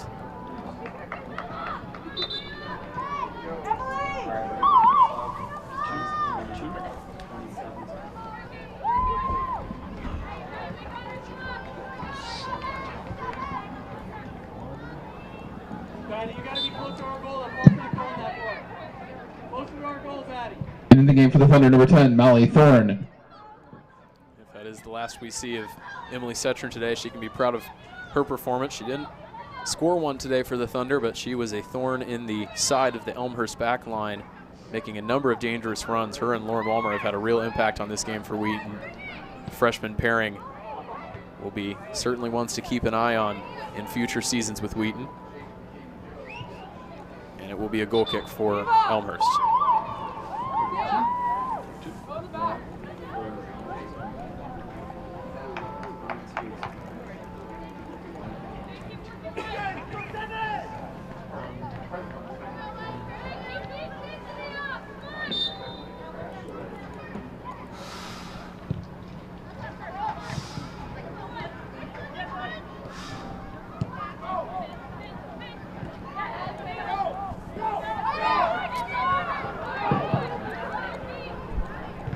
Varangi's back into the game, gets the bounce off of Beamer's legs, but Wheaton keeps the ball. Good pass from Beamer to find Thorne in some space. Molly Thorne looking for Parente, but the flag goes up. It will be a free kick for Elmhurst. Well, JP, we don't have a running tally of the number of offside calls that we have had today. It feels like every other attack, the flag has gone up from the assistant ref. Feels like Wheaton's kind of overestimating that back line. They just start their run so early, expecting them to be following them, but we've had a few from Sophie Lindquist, now Layla Parente. But it's a great look by the midfielders, just sending those long balls in. Yeah, when you're the favored team and you're winning and you're playing at home, it's easy. As we see ball going through there for Catherine Ashley, but great speed off her line from Alexi Littman just to smother that before the sophomore could try to pounce for her second goal of the afternoon. It's hard not to be over-eager at times when you're the ones making the runs in behind. You like your chances matching up against these defenders and trying to extend Wheaton's lead, so it makes sense that they're just jumping the gun a little bit on these runs in behind the back line. Here's Lauren Walmer with some space, and once again the flag goes up. It's like clockwork at this point for Wheaton.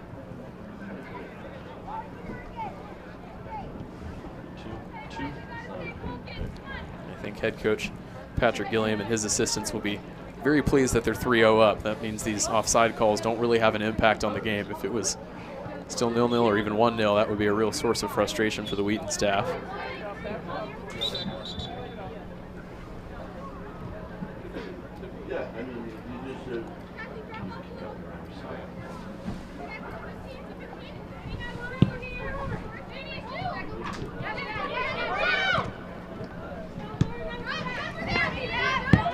Here's Anderson on the near side. Decent ball up ahead, but Sarah Max is there to clean it up. And here's Shea Monterre.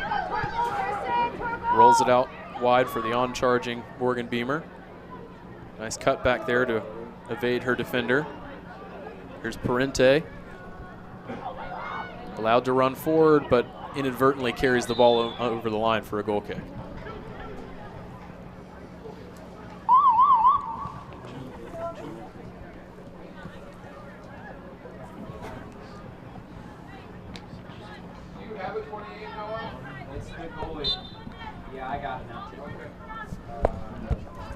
Brett, it's Mackenzie Velchek, if you want to announce her.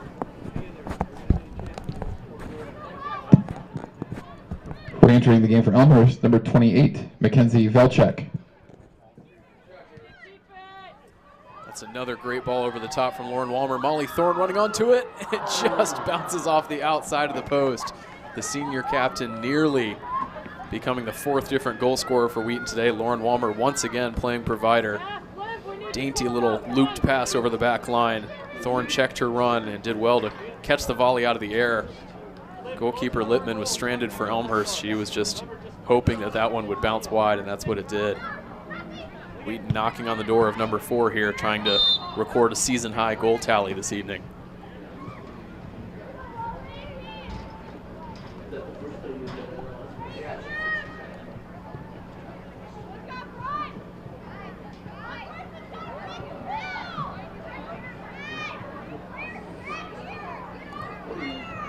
Morgan Beamer to take the free kick. It's probably just outside of shooting range. Looking for Lindquist, excuse me, Sealand running in, and it will be a goal kick.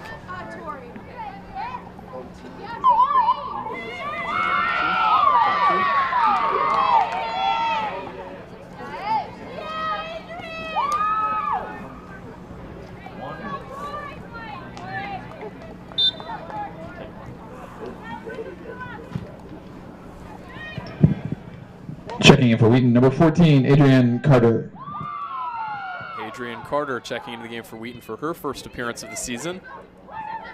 Feel good to get some minutes for her, playing in what appears to be a defensive midfield kind of role.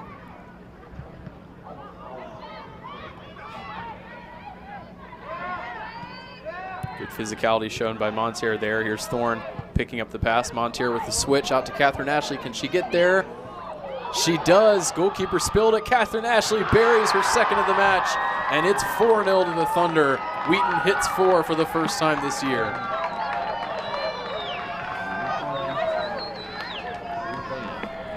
Thunder have done well to be able to finish these goals, as we saw from John Carroll's victory 1-0. We definitely expected more goals, but that's Catherine Ashley did really well to capitalize on that goalkeeper mistake. It's now 4-0 Thunder.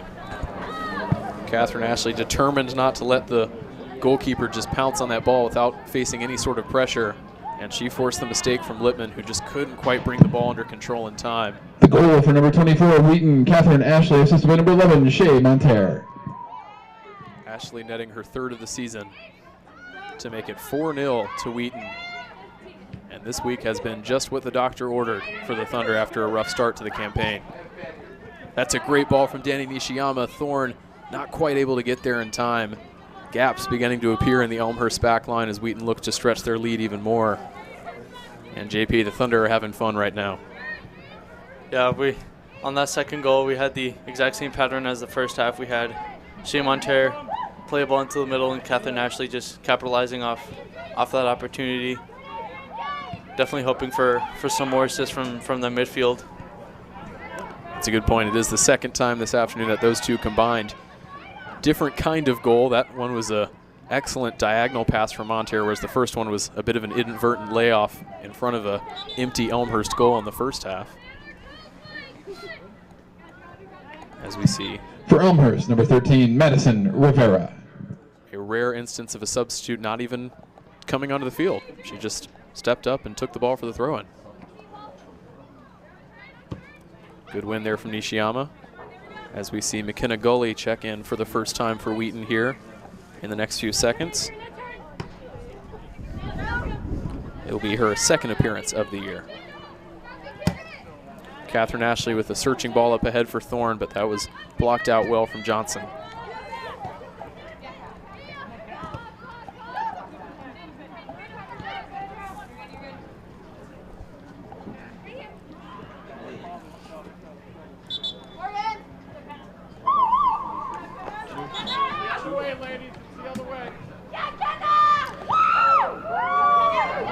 A little bit of confusion there. It will be a Wheaton throw, which is what allowed them to make that substitution, as we see Gully check in for Beamer. Morgan Beamer, no goals, no assists in the stat line. In the game for Wheaton, number 12, McKenna Gully. For Wheaton, but another performer similar to Setron earlier who has had her fingerprints all over this win, a key player both defensively and getting forward for the Thunder.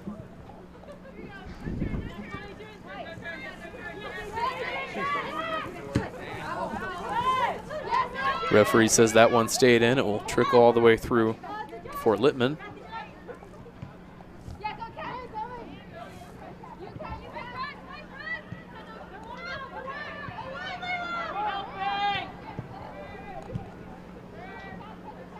Even with a 4-goal lead, you can see Wheaton offense is still not letting up that intensity on the high press. Certainly aren't, as we see Nishiyama with a searching cross. Monteer able to get her head to it, but not quite a shot or a pass, and Lippman comes out to gather it.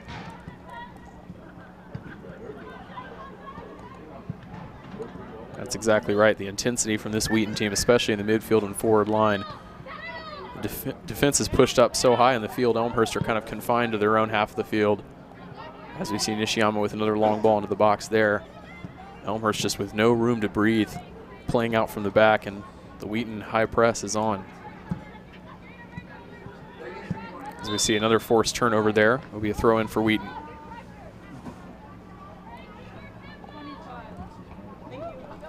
Coming up on the final 10 minutes of play here from Joe Bean Stadium as the Thunder are cruising to their first conference win of the year over the Elmhurst Blue Jays. Elmhurst will fall to 0-4 in conference play, 0-11 on the season as a result of tonight's defeat. They return for their final. Here's Ashley, and the flag goes up. She was nearly in for the hat trick right there. Did well to gather it off her chest, but she was in an offside position. Again, that's a great center from the wide, from the wings. Looking for 5-0, 10 minutes left. Still not letting up any goal-scoring opportunities. And down below us, another player for Wheaton getting ready to make her first appearance of the season, number 2, Ava Knight, the freshman, preparing to check in for the Thunder as Coach Gilliam is happy to rotate the squad and give his players some minutes tonight on the field in this comfortable win. And we will see those substitutions now. Checking in for Wheaton, number 2, Ava Knight.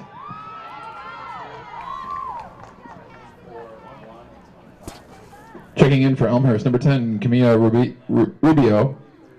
And number 22, Ava Thayer. So it looks like no hat trick tonight for Catherine Ashley, but she will be more than pleased with her brace this evening, scoring 2 of Wheaton's 4 goals up to this point. Adrian Carter winning the header. Here's McKenna Gully pouncing on the loose ball up for Walmer. That's a beautiful touch and turn there from the goalkeeper turned striker, Velchek. On for Johnson to run onto. Gully tries to stand her up, and Johnson wins a corner. Haven't seen many bright spots going forward for Elmhurst this half, but they did well to fashion a chance for themselves here. We'll see if they can take advantage off of this set piece situation.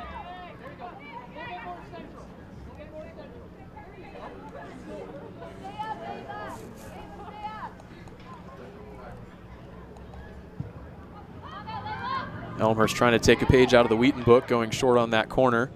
Parente was wise to it, got an important touch there. Carter now looking for her on the clearance.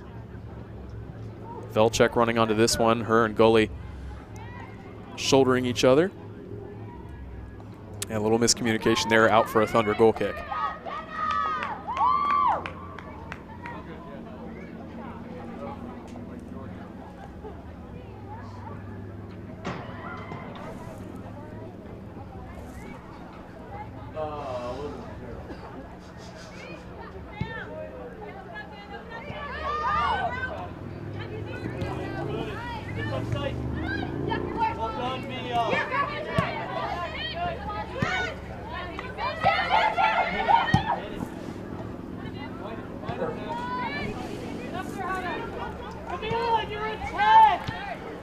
So as previously mentioned, the number 14 Wheaton Thunder football team cruising to a dominant 56-0 victory over the Elmhurst Blue Jays this afternoon, off to our left at McCauley Stadium.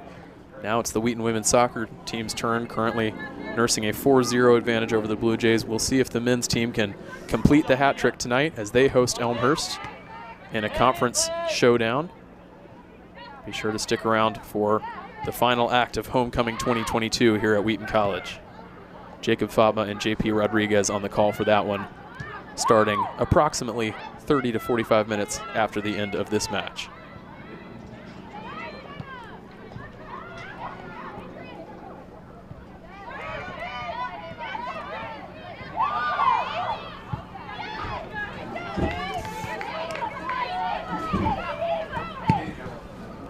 Nishiyama with another good ball up ahead. Parente trying to get there. Nice clearance by Littman.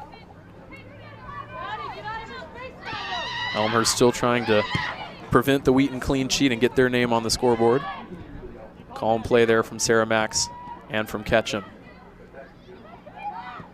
Gully opens her body, but she has her pocket picked by Elmhurst.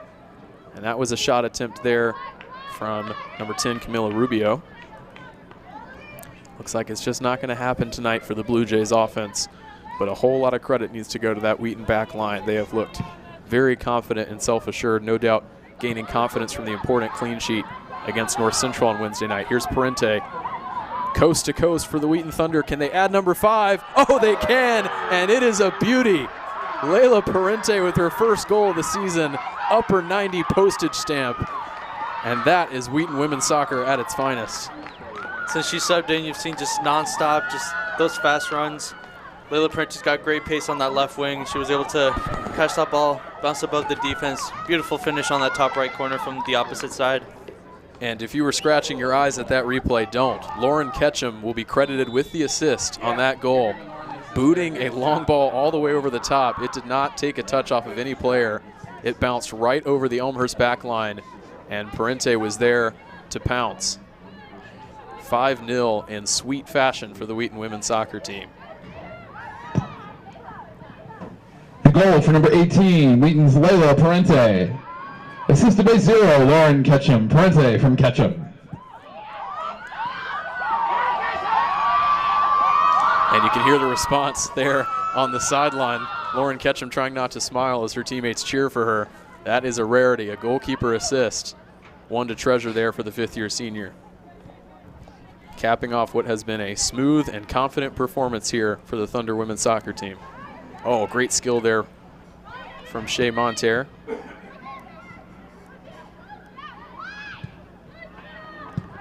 Four different goal scorers this evening for the Thunder. Catherine Ashley kicking it off with about 10 minutes left in the first half, or about 15 minutes left in the first half, tapping into an empty net before a Tori Sealand wonder strike near the top of the box to make it 2-0 to Wheaton at halftime. Ashley with her second goal in the second half. Rebecca Max getting her name on the score sheet, and then just a minute ago, Layla Parente with that excellent strike into the far corner of the net. Here's Parente again, Molly Thorne. Good step up out of the back line from Fatum.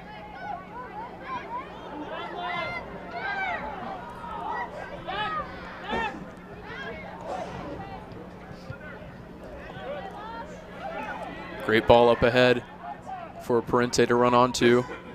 Looking for Walmer in the middle. Good read there from Littman. As mentioned in the first half, Wheaton will come back here to Joe Bean Stadium on Wednesday night where they take on Carroll before hosting Carthage for their senior day match next Saturday afternoon. And a similar doubleheader with the men's team playing at 7 as it is this week. Elmhurst, after this one, 3 more away matches. They came into this one off of a 3-0 loss at North Park. They have a 5-game away stretch before hosting Illinois Wesleyan and Carthage back-to-back at the end of the regular season. They've got a non-conference trip to Benedictine on Monday night. An interesting scheduling quirk there for the Blue Jays as we enter the final 3 minutes here in Wheaton. JP, a lot of positives for the women's soccer team tonight. What has impressed you most in this presumably clean sheet victory? Well, it's definitely the improvement of the Thunder offense from first half to second half. We had to wait quite a bit for that first goal coming from Catherine Ashley, which we say when goal comes in any form is still a goal, but it's definitely not what we expected for a finish, especially with the dominant performance of first half, and then second half just went on a goal-scoring frenzy.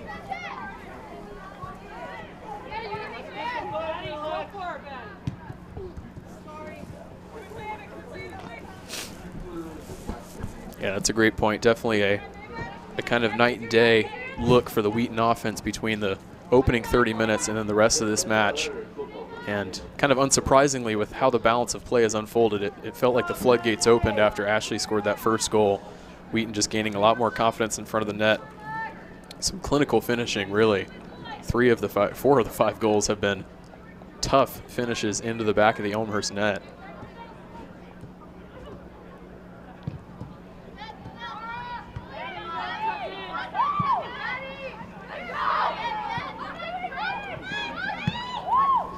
Lauren Walmer with the high bouncing ball for Ava Knight to run onto.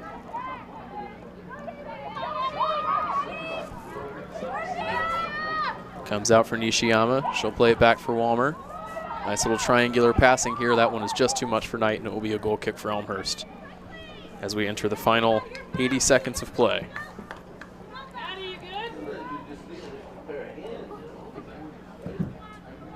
Maddie, central. Maddie, pinch in.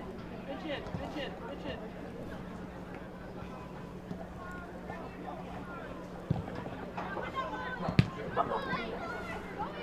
Here's Ava Knight running into the Elmhurst box. Does well to get a touch on it to prevent the goal kick. Comes out for Lauren Walmer. Walmer on the volley. Oh, that would have been a corker to close out this match. Lauren Walmer, what an impact she has made off the bench. 1 assist to her name, trying to score a goal as well, as we see here on the replay. Bounces up, she hits it on the half volley, and it just goes wide of the far post. That would have been a cherry on top for the Wheaton women's soccer team tonight. Here's Molly Thorne winning the goal kick.